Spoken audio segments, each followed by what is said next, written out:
সম্প্রতি এবছর হজ পালনে ইচ্ছুক সৌদি আরবের স্থানীয় বাসিন্দা এবং দেশটিতে বসবাসরত বিদেশি মুসলিম নাগরিকদের হজ পালন সংক্রান্ত বিধিনিষেধ জারি করেছে দেশটি। কিন্তু এর মধ্যে সৌদির রাষ্ট্রীয় বার্তা সংস্থা সৌদি প্রেস এজেন্সি জানিয়েছে, সৌদির সর্বোচ্চ ধর্মীয় সংস্থা সিনিয়র কাউন্সিল অব উলামা মতামত দিয়েছে, যারা অনুমতি ছাড়া হজ করতে যাবেন তাদেরকে হজ করার সুযোগ দেওয়া হবে না। তা সত্ত্বেও যারা হজ করবেন তারা এর মাধ্যমে পাপ করবেন।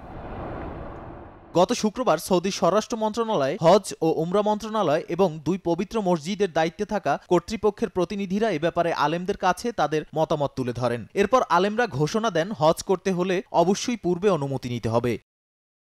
সিনিয়র কাউন্সিল অব উলামা জানায়, হজ আয়োজনের দায়িত্বে থাকা সরকারি প্রতিষ্ঠানগুলো একটি বিস্তৃত পরিকল্পনা সাজিয়েছে। এর মধ্যে রয়েছে নিরাপত্তা, স্বাস্থ্য, বাসস্থান, খাবার সরবরাহ এবং অন্যান্য সেবা। যারা সরকারি প্রতিষ্ঠানে নিবন্ধন করে হজ করবেন তারা আরও ভালো ও উন্নত সেবা পাবেন।